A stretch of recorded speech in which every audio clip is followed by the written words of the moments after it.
Douce France vous emmène aujourd'hui en Bretagne, la plus maritime de nos régions, une terre de légendes et de traditions bien vivantes. À Cancale, Olivier partagera son amour des épices et des mots. Près de Dinan, Myrzine le druide invoquera les bons esprits de la culture celtique. Au pied des falaises de Ploua, l'algue se ramasse et se mange, grâce à Pierrick le cuisinier. Dans le centre-Bretagne, Christophe nous dévoilera toutes les vertus du chanvre. Avec Yvon, le maire de Saint-Égonnec, nous découvrirons le patrimoine des enclos paroissiaux. L'Océanopolis de Brest se dévoile côté coulisses grâce à Samy le biologiste. À Locronan, le tissage du lin est la spécialité d'Hervé. Dans le golfe du Morbihan, Paul perpétue le savoir-faire des charpentiers de marine. Dernière répétition à Auray pour la petite troupe de danseurs de Morvan. Enfin à Lisieux, plongé dans l'univers décalé de Robert, le poète ferrailleur.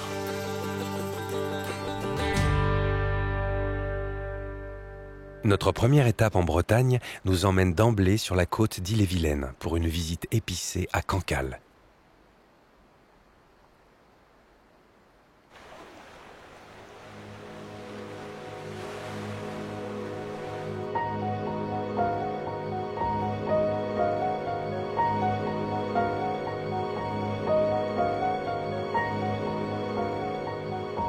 À l'extrémité ouest de la baie du Mont-Saint-Michel, Cancale évoque le goût iodé de ses huîtres plates, les anciens morutiers en partance pour Terre-Neuve et la Grande Pêche, ou encore les voyages au long cours vers le Brésil.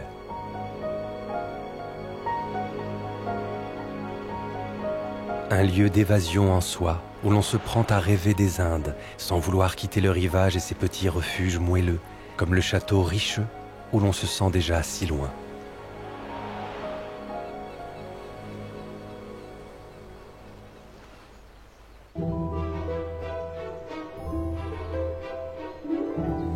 Cancale est donc ce territoire d'alchimie où Olivier a réinventé sa vie.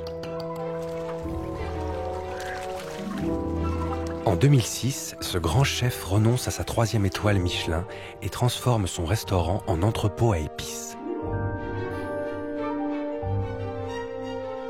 Ici, nous sommes dans la maison du voyageur, une maison qui a été construite par la famille Heurtaud de Brécourt au début du XVIIIe, et j'ai eu la chance d'y naître. Olivier se rêvait écrivain ou navigateur. Il est l'un des cuisiniers les plus inventifs de sa génération. Architecte de mariage surprenant entre épices et produits bretons. Un destin fulgurant qui a bien failli tourner court. J'ai 20-21 ans, je suis victime d'une tentative d'homicide. Et là, je reste ensuite 2 ans et demi, les yeux rivés sur un plafond d'hôpital. Et là, j'ai un énorme ressort qui se comprime, avec un goût de la vie encore plus exacerbé. Je vais connaître celle qui va partager ma vie, Jeanne. Et puis, on se dit, voilà, qu'est-ce qu'on va faire moi, je perds le goût de tout ce qui est cartésien, rationnel. Je suis à la recherche de quelque chose de sensuel, je suis à la recherche aussi de l'autre. Je sais que j'entame une 2e vie. Je me jure une chose, c'est de jamais grandir et de toujours garder cet éveil d'enfant.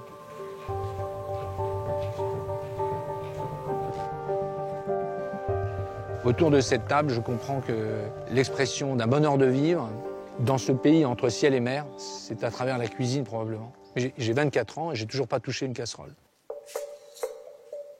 Et quel chemin parcouru depuis?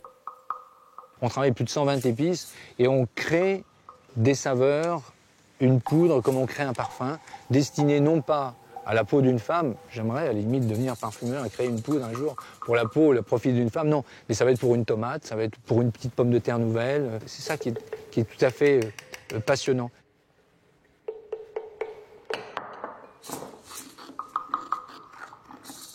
On va ciseler une saveur qui doit être destinée à un produit tout à fait ordinaire. C'est un petit peu comme la ponctuation dans la littérature. Imaginons la littérature sans ponctuation. On aurait quelque chose de totalement fadasse et on ne pourrait même pas raconter l'histoire. Eh bien, les épices, elles permettent de mettre en relief, de donner le tempo, de donner le rythme. Et pouvoir, comme la ponctuation permet de présenter la face cachée des mots, eh bien, les épices permettent de présenter la face cachée des mets qui pourtant peuvent paraître tout à fait ordinaires. J'ai commencé à faire un mélange, là. Alors, je suis avec sève de palme, la cardamome verte, un peu de gingembre poudre, fève de tonquin. Ouais. Tu vois, pour ce côté amande amère, je voulais avoir. Et puis une cannelle. T'as pris laquelle, cannelle? Alors, la cannelle, j'ai pris la cannelle Inde plutôt que Ceylan. Donc, j'ai mélangé tout ça. Bon, je pense qu'il y a peut-être un petit poil de gingembre en trop, mais je pense qu'on est bien parfait. Enfin voilà, bon, je continue sur cette affaire-là. Ouais, et puis après, j'essaierai de caler les pois. Voilà. D'accord. D'accord. Lorsqu'on crée une saveur ou un goût, le regard de l'autre nous intéresse terriblement, évidemment. Mais c'est là où il y a un petit distinguo, justement, entre l'homme et la femme qui cuisine. Je pense que la meilleure des cuisines restera toujours celle d'une femme, parce qu'elle a cette dimension instinctive de prolonger la vie de l'autre. Alors que l'homme, lorsqu'il fait quelque chose, il fait d'abord pour lui et dans un deuxième temps pour l'autre. Et ce distinguo est très important parce qu'on ne peut pas dissocier le bon du bien-être et du sain. Mais c'est quoi pour moi le bon avant tout? C'est le plus frais pêché, c'est le plus frais cueilli et c'est se donner aussi ce tour de magie pour le rendre tellement plus vivant en le soulignant de cette multitude de petits parfums qui vont créer une grande saveur.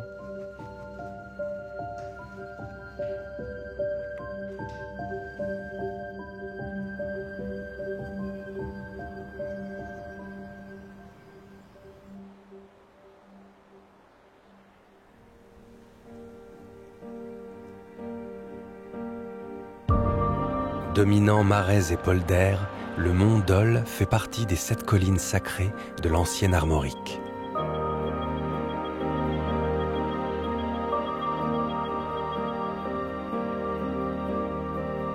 Un peu plus au sud, le château de Combourg reste lié au grand écrivain romantique Chateaubriand qui y passa son enfance.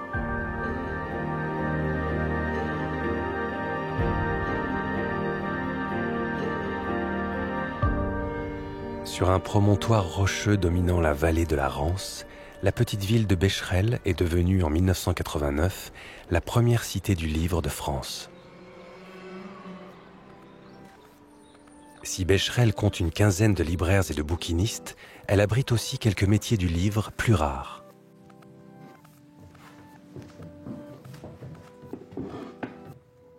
Stéphanie est relieuse. Elle s'est installée à Becherel il y a quelques années, après une longue formation à Paris.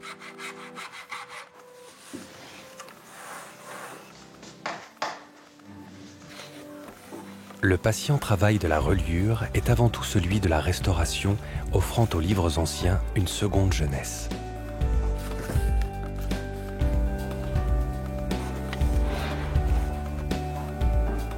Pour Stéphanie, la reliure est une alchimie entre les mots et les matières.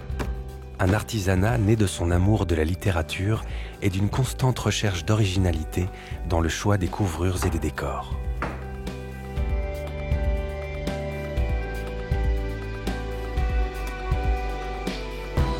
Une fois par mois, le marché du livre de Becherel réunit amateurs et bibliophiles en quête de nouvelles lectures.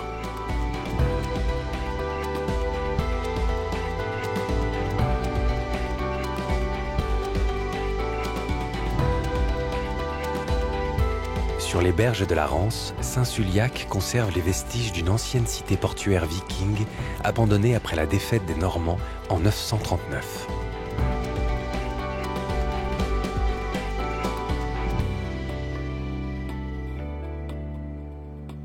Nous restons sur les bords de Rance, mais cette fois du côté des Côtes d'Armor, plus exactement dans la petite région du Poudouvre, dont Dinan est la capitale.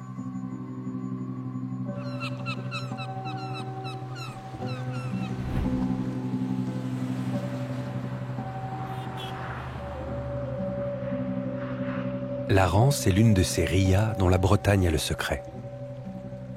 Des vallées que la mer a envahies lorsque son niveau est remonté il y a plusieurs milliers d'années. En aval du port de Livet, l'écluse du Châtelier marque précisément la limite entre la Rance maritime et la Rance fluviale. Cette ria est l'une des plus profondes de Bretagne. Dinan se trouve à 25 km de l'embouchure.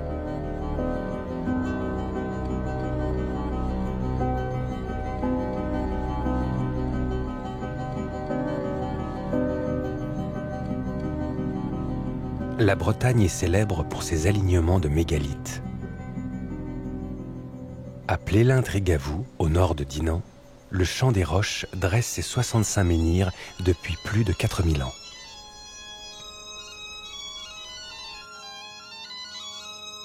S'ils ne sont pas responsables de leur édification, les Celtes ont fait abondamment usage de ces mégalithes comme lieu de culte ou de sépulture.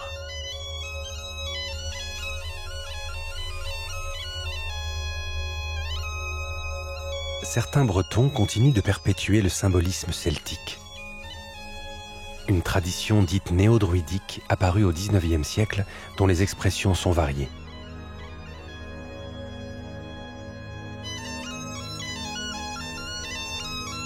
Le personnage du druide, jadis fondement de la société celtique, reste au centre des cérémonies.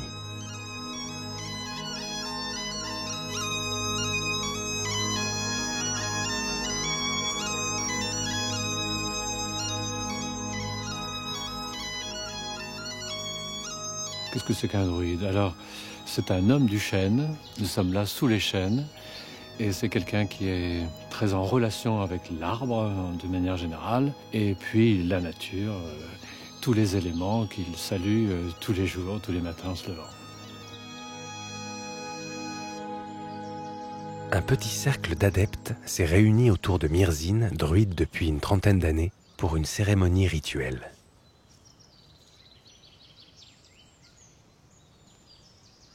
J'en appelle aux esprits du Nord. L'aredagne d'Ugnetima Hermès Hagenuhi en Zouchangiler Aral, Mezoubet et Narvarer, Wion Nezou, Getun et Lechet, Doublein Arnehou.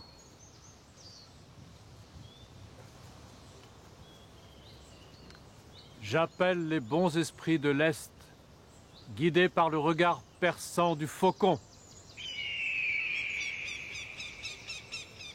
Aujourd'hui, c'est une fonction de témoignage de rappeler à tous que nous venons pas seulement d'une tradition gréco-romaine, voire pas du tout, mais que nos terres sont, elles, en relation avec une autre tradition celtique qui était justement très en relation avec le cosmos, quoi, qui mettait l'homme bien à sa place, en solidarité avec les autres règnes, règne animal, règne végétal, etc. Donc l'homme n'est pas au-dessus de ça, il fait partie de ça et il doit respecter ça s'il veut continuer à vivre.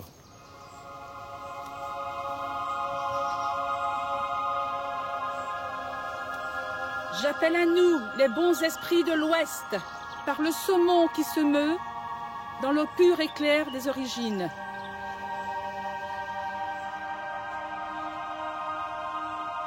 On ne peut pas vraiment parler seulement de religion, ce serait réducteur. Bien sûr, il y a une relation de la Terre au ciel, au cosmos, mais c'est aussi donc une pensée, une philosophie, un art de vivre au quotidien. Moi, j'ai découvert cette culture celtique à l'adolescence, en fait, grâce à la famille d'un copain à l'école, tout simplement. Et donc, par la musique, par la peinture, par la danse, par les arts en général. Myrzine est aussi l'un des plus grands joueurs de harpe celtique d'Europe.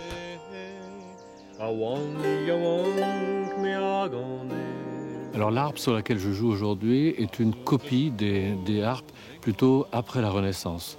Donc déjà un peu plus grande et avec un peu plus de cordes que les harpes médiévales. Celle-ci, c'est ce qu'on appelle une harpe bardique, justement, parce qu'elle est cordée comme à l'ancienne, comme au Moyen-Âge, avec des cordes en métal.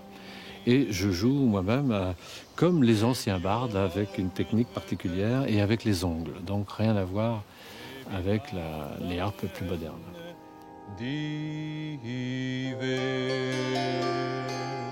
Les Celtes croient à l'au-delà en ce qu'ils appellent le Gwenvet, c'est-à-dire le monde blanc. C'est-à-dire qu'il y a plusieurs cercles d'existence. On croit à un cercle d'existence assez chaotique au départ, qu'on appelle l'Anoun, les profondeurs de l'abîme. Ensuite, nous sommes, nous, là, tous, dans un autre cercle d'existence qui s'appelle la Brette, qui est l'humanité à l'épreuve. Et puis, on espère gagner le Gwenvet, le monde de la blancheur. Agandaskor en Erz. Agandaskor en Erz. Gand Guzutareis et Garout. Gand Guzutareis et Garout. Gand et Garout, Garout Pepbout.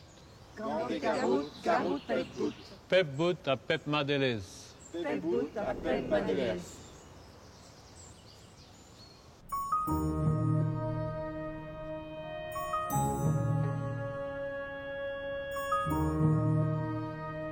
Les côtes bretonnes se caractérisent par leur aspect très découpé.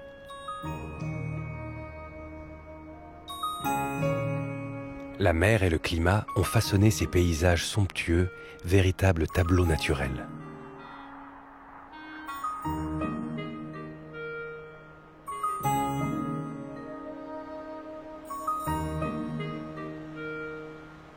Sur la côte du Goëlo, à l'ouest de la baie de Saint-Brieuc, s'élèvent les falaises de Ploua, les plus hautes de Bretagne.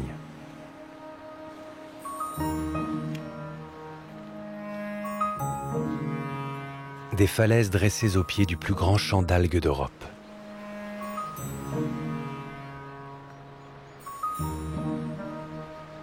Un véritable potager marin dans lequel Pierrick, éminent professeur de cuisine, sait faire son marché.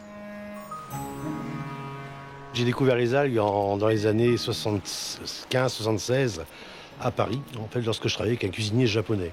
Et c'est de là, en fait, que cette passion m'est venue plus tard, lorsque je suis revenu en Bretagne, où j'ai vu donc ces différentes espèces qu'on pouvait ramasser donc sur nos côtes, quoi. Une palette d'algues qui a donné quelques bonnes idées à notre cuisinier. Moi, j'ai écrit un livre d'une cinquantaine de recettes, 55 recettes exactement, où j'ai donc mis en application les différentes espèces et ce qu'on pouvait en faire. Et surtout, donc, par la même occasion, donc, à initier le tout public, en fait, voilà.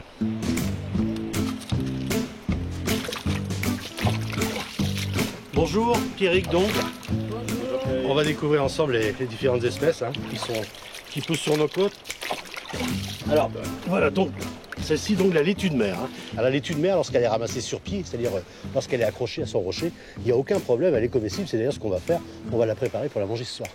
De la dulce, qu'on a également ici. La dulce, donc une algue rouge qui nous intéresse parce que on verra qu'on peut la consommer crue ce soir. On la mangera avec des maquis.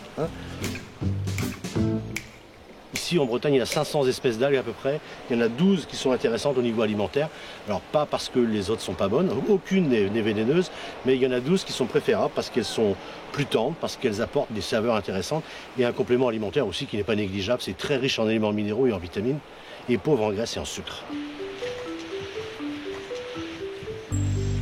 Donc, toujours au plus près de l'eau, on les ramasse. Là, il y en a une qui nous intéresse. Tiens, là, c'est celle-ci.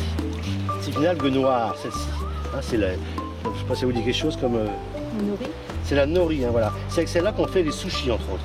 Voilà, la nori. Donc nori ou porphyra, elle est intéressante. Les Japonais en consomment énormément.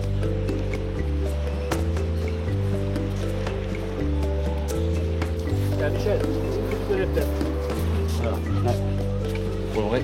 Voilà, le poivre de mer, Laurentia ou poivre de mer. Voilà.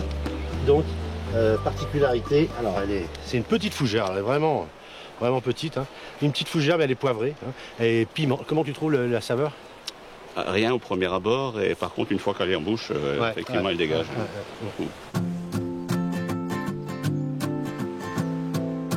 Les gens sont très intéressés donc par le fait de pouvoir faire son ramassage, découvrir, ramasser, cuisiner et consommer. Donc, j'ai jamais vu quelqu'un qui était déçu des algues, en fait. Voilà.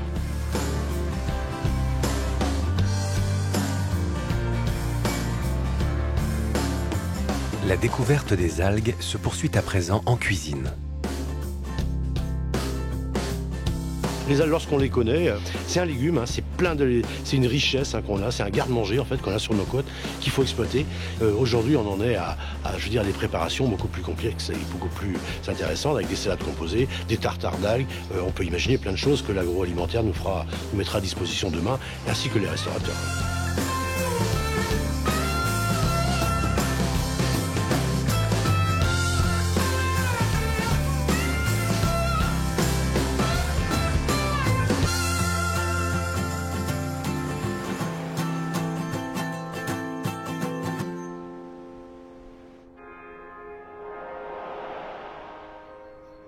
Le château de la Roche-Jagu est une élégante demeure du XVe siècle surplombant la ria du Trieux à près de 60 mètres de hauteur.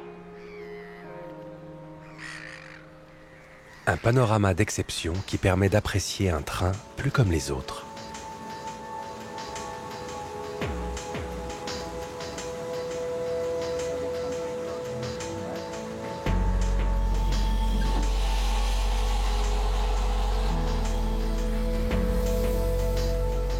Au départ de Paimpol, la vapeur du Trieux propose un voyage dans le temps grâce à des locomotives d'exception.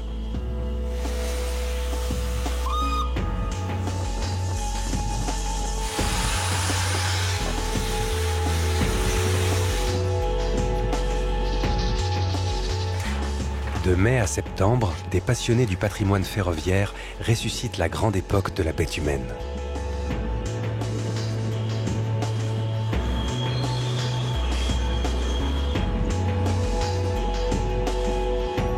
Jusqu'à la gare de Pontrieux, les locomotives suivent la rive droite de l'estuaire de la rivière, peu accessible par la route.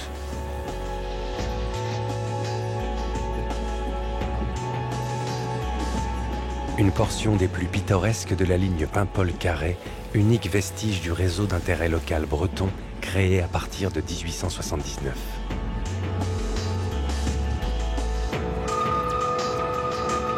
Une fenêtre sur la Bretagne sauvage pour un petit bond dans le passé, plein de panache.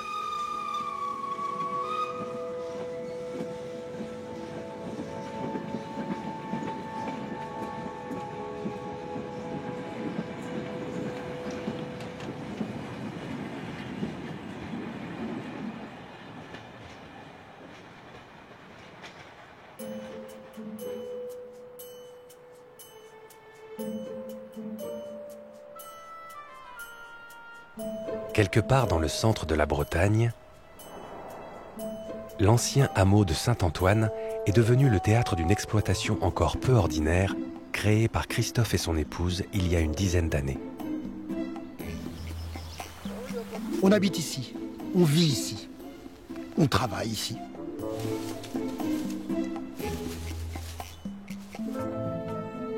On a installé ici une chanvrière, c'est-à-dire qu'on produit du chanvre, on le transforme, on a créé des produits et on diffuse nous-mêmes la production et les produits qui sont transformés ici.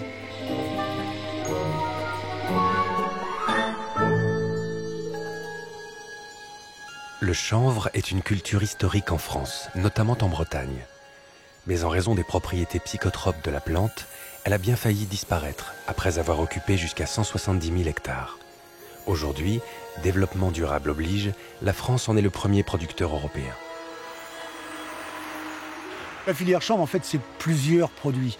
La plus connue, c'est la filière textile, hein, les draps qui grattent dans les armoires de nos grands-mères, la marine à voile, les cordes, etc. C'est ce qui est le plus connu, le textile en l'occurrence.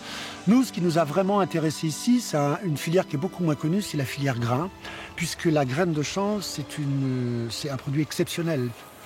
On s'est aperçu que la graine de chanvre brute est un produit qui est déjà 2,5 fois plus riche que la graine de soja, qui contient une huile extrêmement chargée en acides gras polyinsaturés. Et c'est grâce aux moyens modernes, aux analyses, qu'on a découvert petit à petit les vertus de cette graine. On ne peut pas aujourd'hui parler d'écologie sans parler du chanvre, c'est impossible.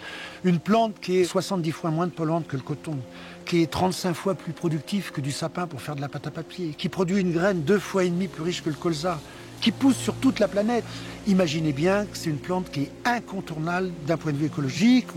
On sait aussi qu'on ne se lassera jamais. On a 20 000, 25 000 sous-produits directs ou indirects de cette filière.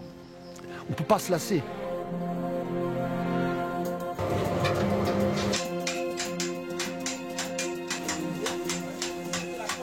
Nous, il nous a fallu presque 12 ans pour arriver à mettre en place une filière qui soit viable. Et on est arrivé, à force de travail, à avoir une farine de qualité, une huile de qualité qu'on va bien sûr utiliser pour ses vertus diététiques, mais qu'on va mettre avec grand plaisir sur une salade de mâche, une salade d'épinards frais, sur des chèvres chauds, par exemple.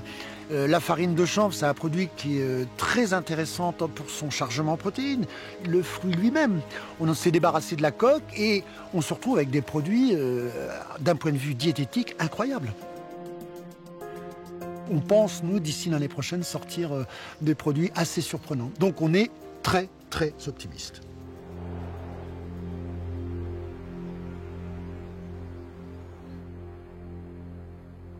Nous quittons les côtes d'Armor pour le département du Finistère, la proue de l'Armorique, entre le Léon et les monts d'Arrée.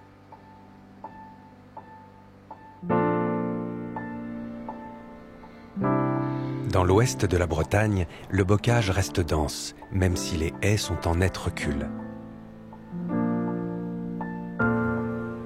Leur importance environnementale est désormais reconnue pour favoriser la biodiversité ou limiter l'érosion des sols.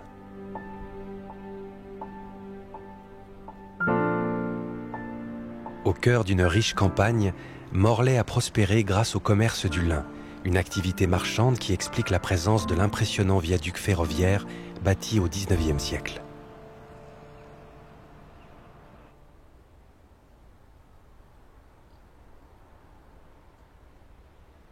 En Basse-Bretagne, ce commerce du lin et celui de la toile ont fait naître dans les villages des ensembles monumentaux tout à fait uniques, les enclos paroissiaux.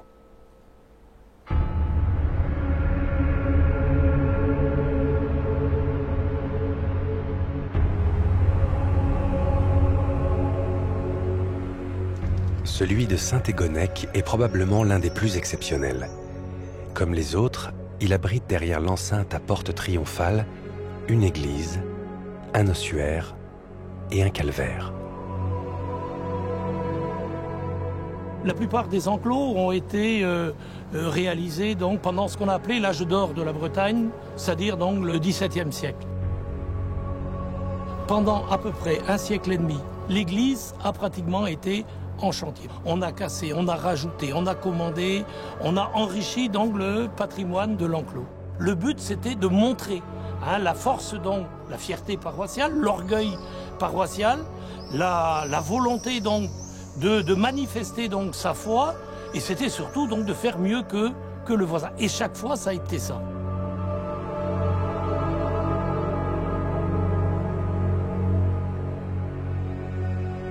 Témoins de la ferveur religieuse très ostentatoire des habitants du Léon, les églises des enclos affichent une décoration intérieure polychrome d'une richesse inouïe. Ici, la chaire et les retables sont des chefs-d'œuvre de la sculpture bretonne.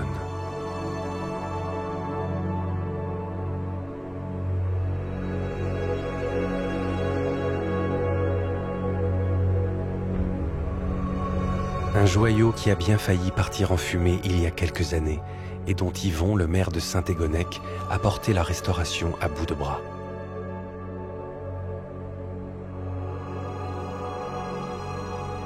C'est un patrimoine absolument fabuleux.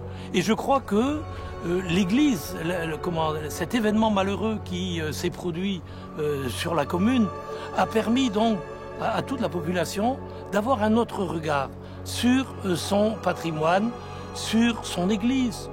Les gens sont attachés. Ils ont toujours cette fierté et cet orgueil paroissial. Et je crois que nous devions de sauver donc cet édifice, à l'exemple donc de ce qui avait été fait au XVIIe siècle, quand même.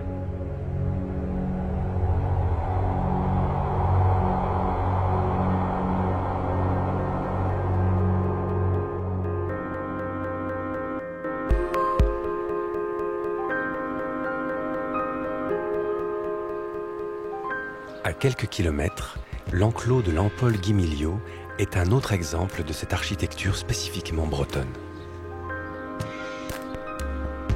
La tour-clocher de l'église y est particulièrement imposante.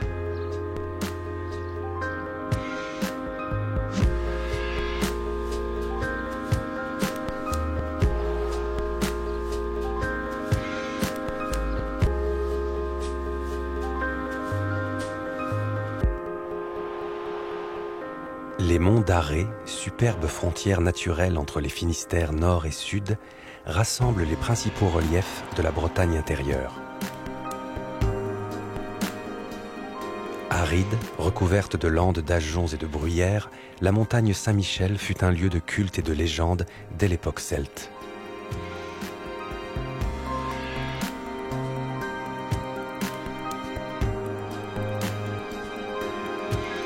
Passé les Lornes, voici Brest et Océanopolis, vaste centre de culture scientifique et technique de la mer. L'un des plus grands aquariums de France.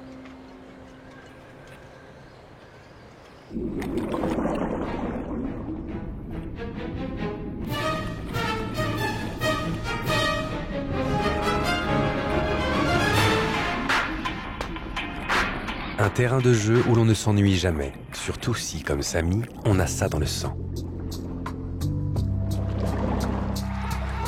Ce qui était un rêve d'enfant pour moi, c'était de travailler en relation avec la mer.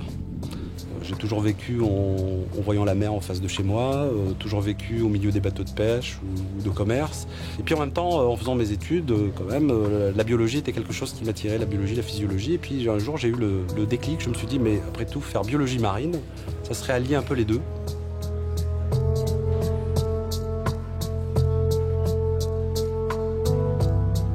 Quand on met les pieds à Oceanopolis, c'est un univers extraordinaire, c'est un outil formidable. En quelques heures, on fait le tour du monde, des océans. Et puis voilà, quand il y a eu un poste à Oceanopolis sur les mammifères marins, j'ai dit bah voilà, pourquoi pas.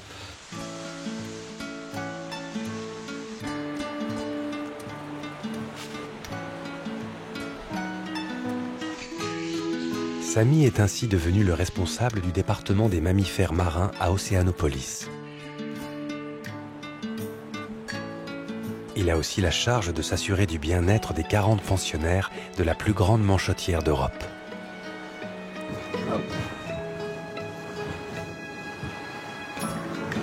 Alors, le fait de les nourrir à la main, c'est de manière à contrôler ce qu'ils ingèrent, savoir si chaque animal a bien reçu sa ration.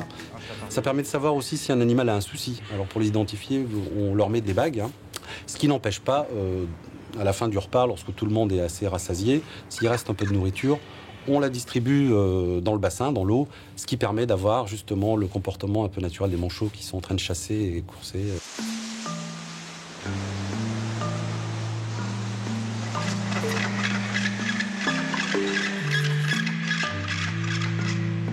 Les manchots de l'aquarium appartiennent à 3 espèces différentes.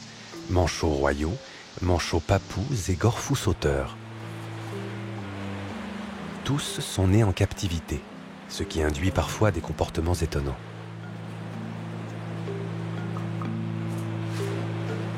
Donc ici, vous avez le seul manchot qui a un petit nom, hein, c'est Dominique. Et comme vous l'avez vu, c'est un manchot qui n'arrête pas de passer son temps à être collé à l'humain. Et ça, c'est parce que c'est un animal qui est imprégné. Alors, qu'est-ce que ça veut dire imprégné? Ça veut dire qu'il s'identifie à l'homme. Et ça vient du fait que, en fait, il y avait un risque que l'œuf casse au moment de la couvaison, et donc on l'a placé en couveuse. Et au moment de l'éclosion, on s'est chargé de l'alimentation du jeune, du poussin. Et donc pour lui, on est ses parents, quoi, son papa, sa maman. Donc il a toujours besoin de ce contact. Le reste du temps, il se comporte comme un manchot, quoi, quand même.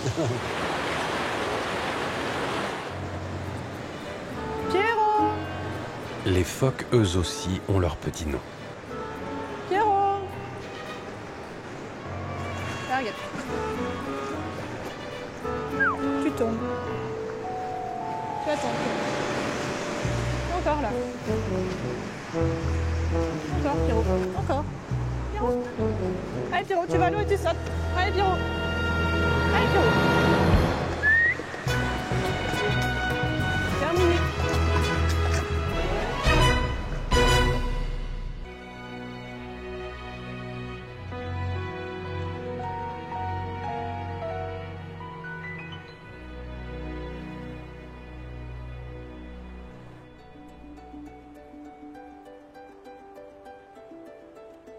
À l'entrée de la presqu'île de Crozon, le nouveau pont de Térénèse enjambe l'Aulne depuis le printemps 2011. Il remplace l'ancien pont suspendu de 1951, désormais classé à risque.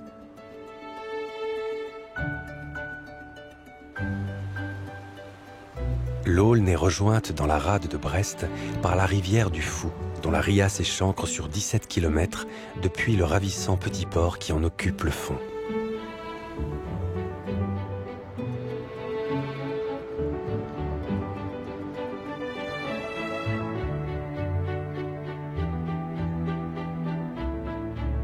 Autre porte de la presqu'île de Crozon et terminant la chaîne des montagnes noires, le Ménez-Homme demeure l'un des sommets les plus emblématiques de Bretagne.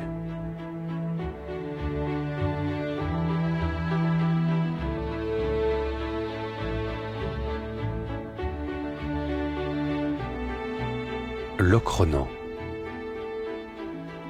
une des plus jolies villes de Cornouailles.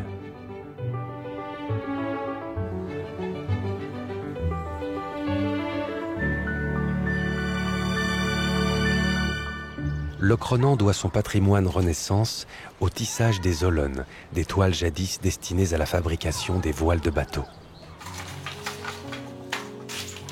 Hervé a choisi de perpétuer cet héritage.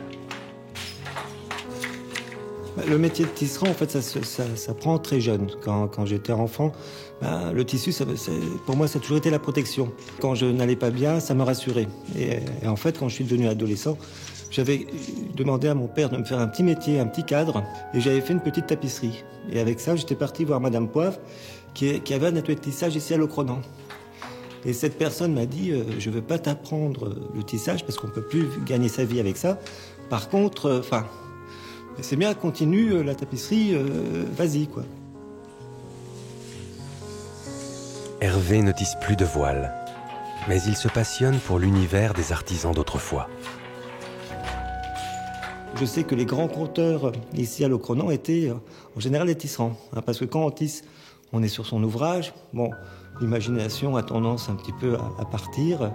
Et en général, ce sont des gens qui aiment raconter des histoires, parce qu'ils prennent l'habitude de rester, de passer fil à fil la trame de leur tissu.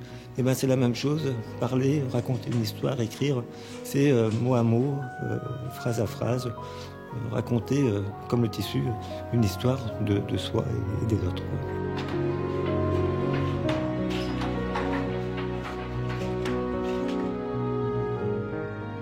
Cette histoire, Hervé entend bien la transmettre, notamment à ses nièces, Marion et Elsa. Alors les enfants, voilà, ça c'est le lin. Vous voyez, vous connaissez la plante peut-être déjà. Et on va essayer de la broyer et de la carder pour arriver au fil, d'accord? D'accord. J'en ai un peu de Elsa. Marion. Excuse. Et non. On prend avec la main droite le manche du broyeur et après on... Elsa, ça marche? C'est bien.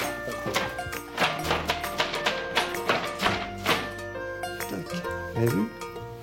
On voit la fibre, mais elle n'est pas très souple. Hein. Si vous voulez, je vais vous montrer comment on fait le fil. Pour faire le fil, il suffit de le raccorder. Mais ça, c'était un travail de femme. Hein. Les hommes ne filaient jamais. Là, je fais... Et vous savez comment j'ai appris à filer? Pendant une soirée, j'ai tourné la roue en faisant n'importe quoi pour que ça devienne automatique. Parce qu'en fait, le plus gros du travail, c'est tourner cette roue. Il ne faut plus que j'y pense. Et après, je ne pense plus qu'à la fibre que j'envoie. Mais j'envoie des petites quantités de fibres. Oui. Il faut que ça soit régulier, voilà, c'est ça, tout à fait. Essayez de faire les arbres. Là, il faut que ça tourne. Il faut que ça... Maintenant, ça se tord. C'est tout bête, hein, c'est magique. Hein.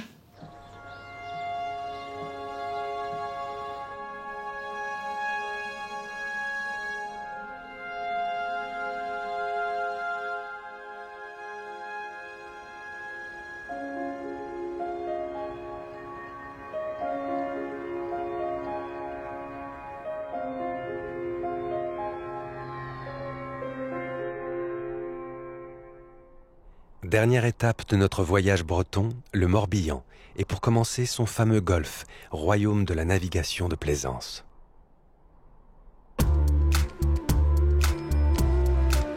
À Lorient, le plus grand port de Bretagne, les bateaux se cachent pour mourir au cimetière de Querervie.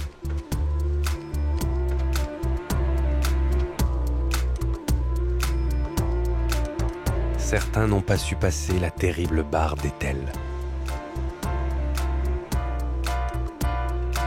Les plus chanceux naissent ou sont restaurés dans le golfe du Morbihan, sur l'île aux Moines, au légendaire chantier du Guip.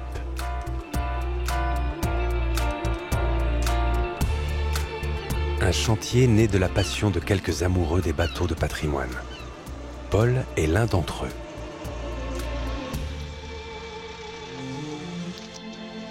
Le fait d'être sur l'île aux Moines, c'est d'abord un environnement ici, dans ce lieu qui est absolument magique. Il y a très peu d'endroits en France qui peuvent prétendre à être aussi sauvages. Un chantier naval au bord de l'eau, ça prend tout son sens. Et puis, c'est vrai que quand on est charpentier de marine, c'est qu'il y a un amour de la nature, un amour du bois. Et là, l'île aux Moines, c'est vraiment magique. Paul, à l'origine, ne vient pas du monde des bateaux. Je travaillais pour un ami artisan, François Rouzet, dans la restauration des moulins dans le Nord. Malheureusement, dépôt de bilan et l'idée qu'il y a peut-être du travail dans les moulins en Bretagne. J'ai eu la chance de rencontrer les gens du Chasse-Marée à Douarnenez qui m'ont dit il y a 2 gars sur une île qui sont un petit peu comme toi, un peu originaux dans la démarche, tu ferais bien d'aller les voir. Et donc je suis arrivé sur l'île aux Moines et Alex et Yann étaient en train de construire leur premier bateau de pêche. Et donc très vite ils m'ont dit écoute, nous ton parcours nous intéresse bien, est-ce que ça t'intéresserait de construire des bateaux? Nous on aimerait bien apprendre les moulins. Et donc on est parti, notre association est partie là-dessus. Si le GIP s'est fait une spécialité de restaurer ou de reconstruire des bateaux traditionnels, il fait aussi naître des bateaux de travail et de nombreux petits yachts de plaisance.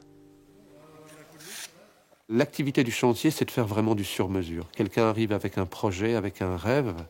D'abord, la première technique, c'est le canapé. Dites-nous tout, qu'est-ce que vous voulez faire de votre bateau? Et à partir d'un cahier des charges, on va essayer de proposer le bateau qui sera le mieux adapté à tout ça.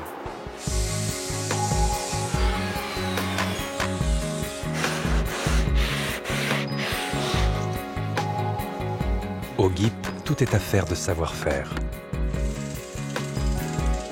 Charpentiers et ébénistes y sont tous passionnés de constructions en bois. Tous font le lien entre les techniques ancestrales et les exigences modernes. Aujourd'hui, un bateau en bois, c'est quelque chose qui est fait pour durer. C'est un bateau qui sera transmis de génération en génération.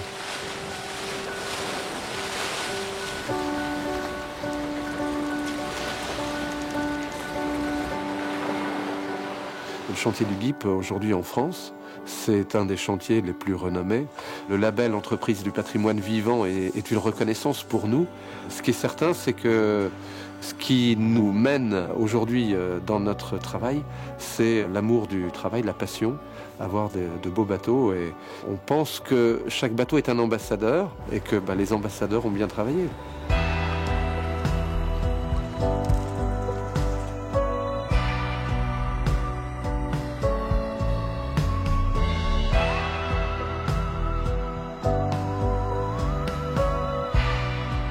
Tout au fond de sa ria, qui prolonge le golfe du Morbihan, Auray est une ville aux traditions bien vivantes.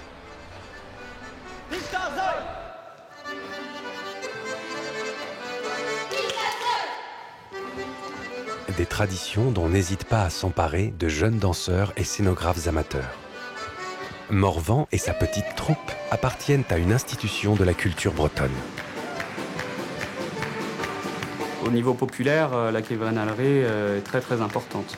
C'est un des ensembles qui, à mon sens, est le plus reconnu dans le milieu de la culture bretonne et un des ensembles qui a su résister au temps. Les cercles celtiques ont pour vocation première l'enseignement et la diffusion des danses bretonnes. Donc le cercle celtique, on parle chez nous de la Quévrenalerie, de l'ensemble musique et danse, puisqu'en fait c'est une association loi 1901 qui regroupe et un bagad et un cercle dans la même formation. Est-ce qu'on peut parler de folklorisme encore? Je ne sais pas spécialement. Pour nous, étant dans le milieu, le folklore, c'est une période qui est, on va dire, dans les années 60-70. Dans ma tête, pour moi, l'évolution n'a jamais cessé en Bretagne. Il y a toujours eu des échanges aussi, ça s'est beaucoup senti en musique. Là, pour mon cas, c'est des influences des pays de l'Est. Mais non, la culture reste en perpétuelle évolution, dans tous les sens du terme. Aussi bien en vestimentaire, qu'au niveau musique, qu'au niveau danse, qu'au niveau parler, au niveau conte. Il y a toujours des choses à faire. Hey, hop, hop, hop.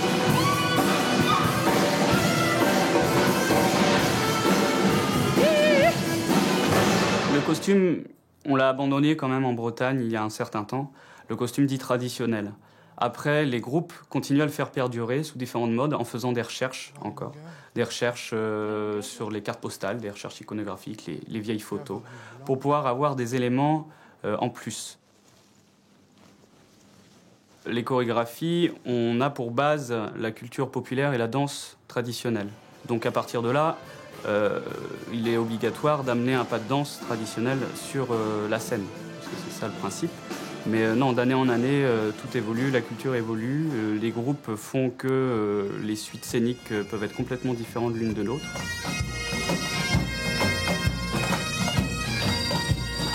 En Bretagne, les cercles sont évidemment des lieux de sociabilité importants. Il y a des gens de tout âge et de toute catégorie sociale, donc ça permet aussi, je pense, de rencontrer énormément de gens et de comprendre beaucoup aussi la vie collective, pas que dans une association, mais dans la vie de tous les jours.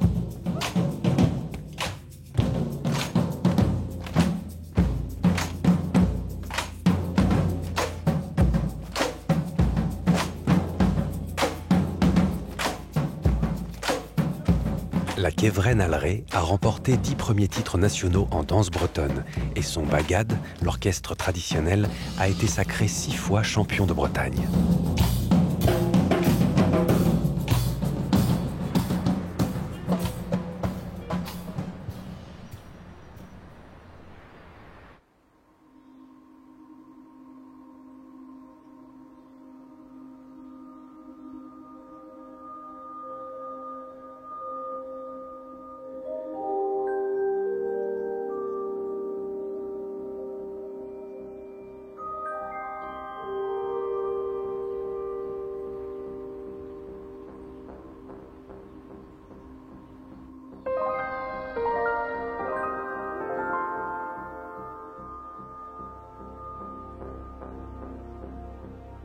Au-delà des landes de l'Envaux, dans le petit village de Lisieux, existe un monde parallèle.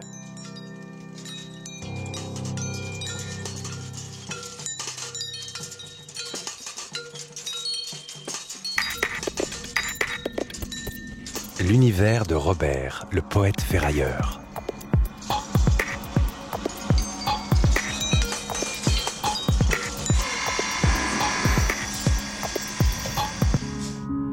Quand j'étais petit, on m'appelait Bricefer. On m'appelait Bricefer, on m'offrait des jouets et le jour de Noël, j'étais sûr qu'ils étaient cassés.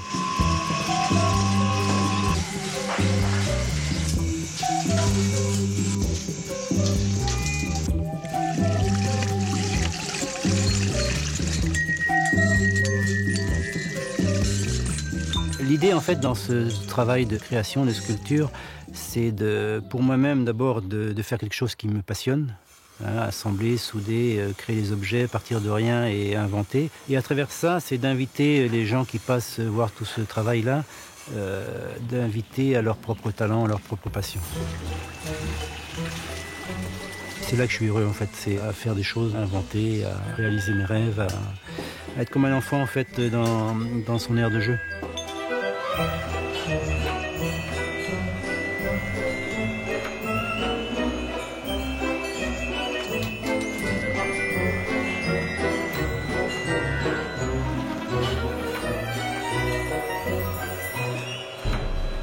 Alors aujourd'hui, il y a 70 sculptures minimum là. C'est comme si ici, il y avait un tableau que j'ai mis déjà 20 ans à réaliser, mais il m'en faudra encore 20-25. Et chaque mois, chaque semaine, je fais une petite touche de tableau. Et c'est un tableau final qui va faire que quand je vais être prêt à mourir, je dis ça y est, j'ai réalisé mon tableau.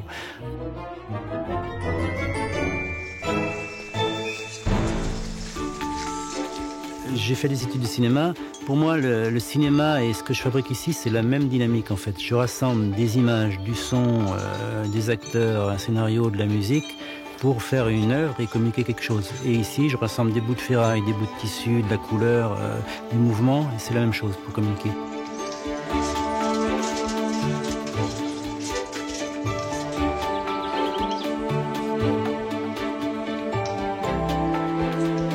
Je m'étais toujours dit que j'allais faire un film, et donc j'en ai fait plusieurs moyens-métrages pendant ces 30 ans-là. Et aujourd'hui, je suis en train, avec une équipe, de faire un long-métrage cinéma qui s'appelle « Je ne demande pas la lune, juste quelques étoiles ».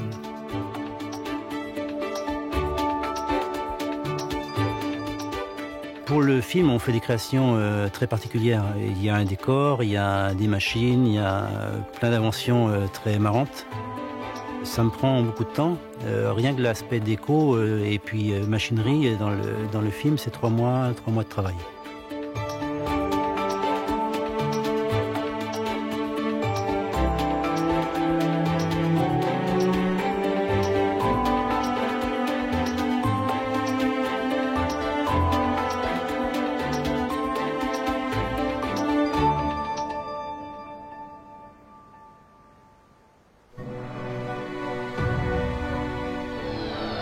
Aux confins du Morbihan et de l'Ille-et-Vilaine, la forêt de Paimpont est l'ancienne Brocéliande, théâtre de nombreux épisodes de la table ronde et de la légende arthurienne. Peut-être les premiers moines de l'ancienne abbaye de Paimpont, fondée au 7e siècle, ont-ils croisé chevaliers et enchanteresses?